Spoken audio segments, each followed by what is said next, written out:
Bonne année! Et pour cette première vidéo de 2022, on vous propose un grand bol d'air avec Cascadia.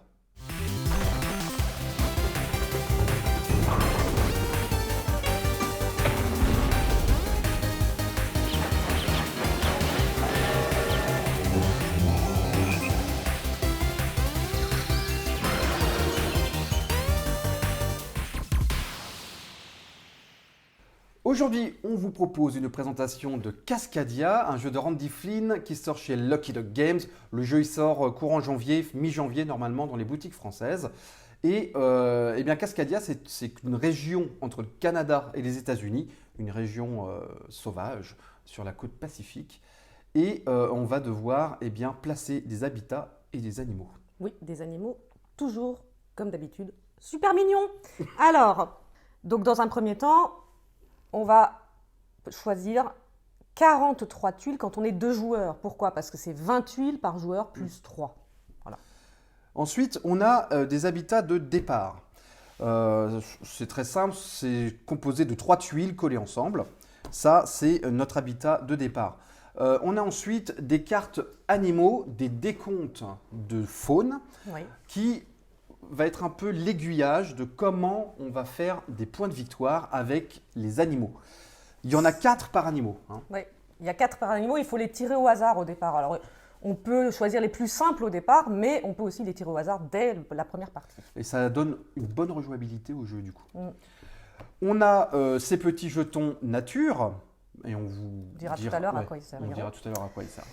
Et donc, on a tiré au hasard 5 cartes d'animaux correspondant aux 5 animaux disponibles. Alors, on a le saumon.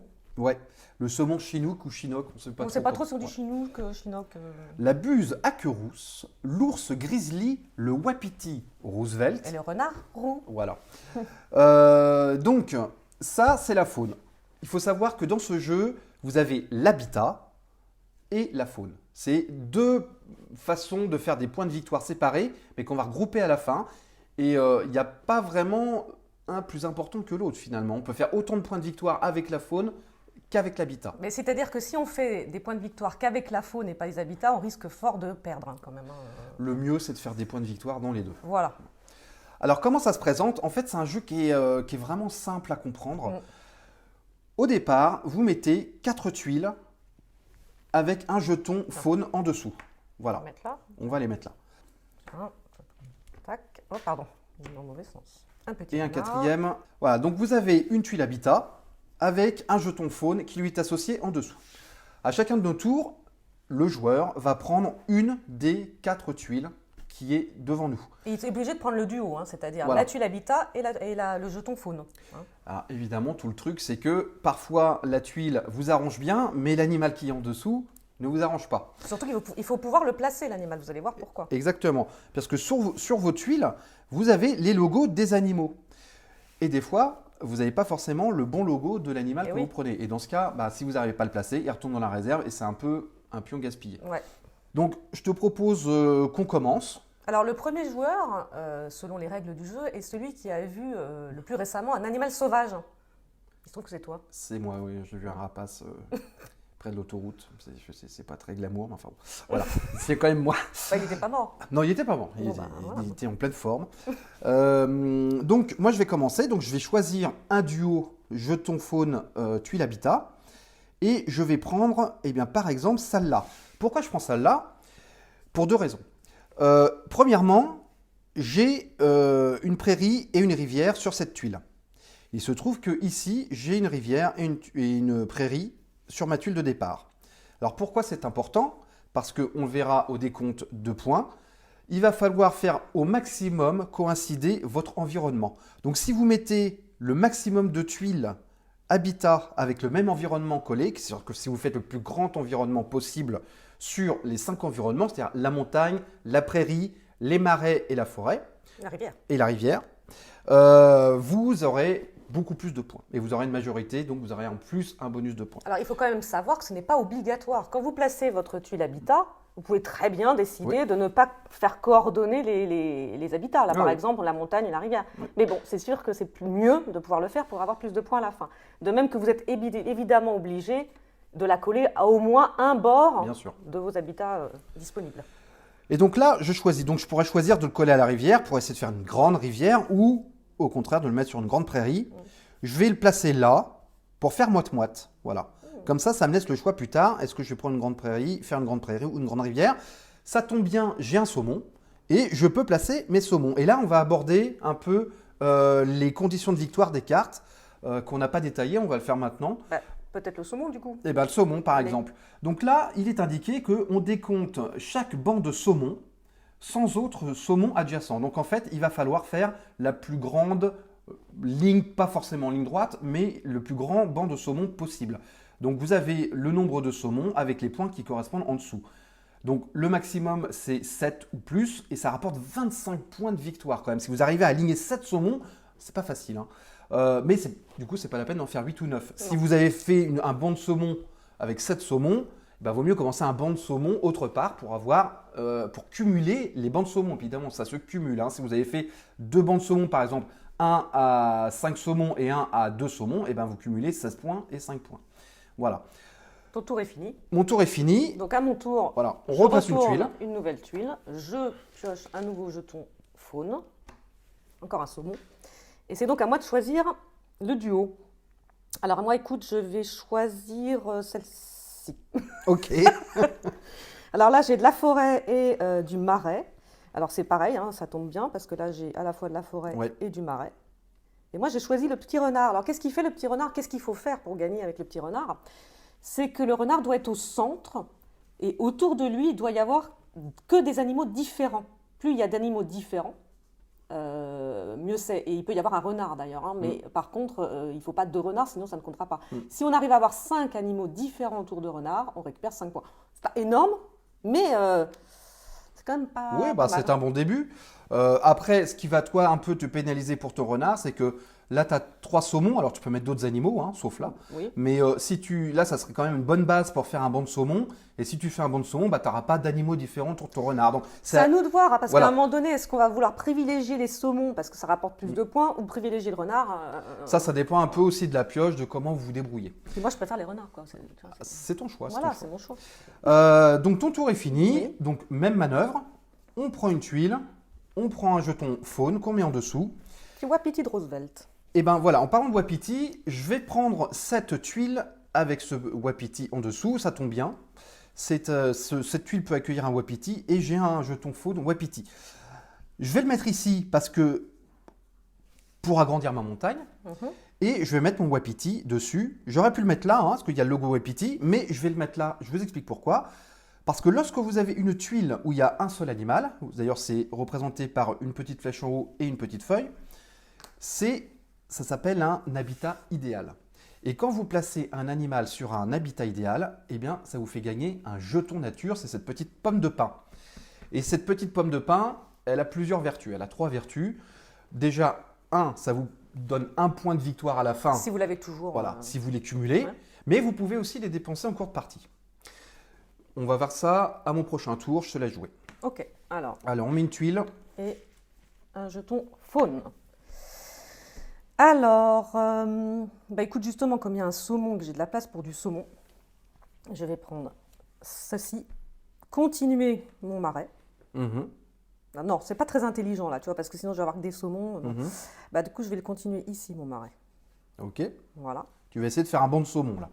Ouais, ou je vais voir. Et alors, Tu vas du coup, le saumon, je vais le mettre aussi sur son habitat idéal ouais. et récupérer un petit jeton bonus, Tac. un jeton nature. Allez, à moi. Vous voyez, c'est très simple. Hein, C'est quand très même. simple.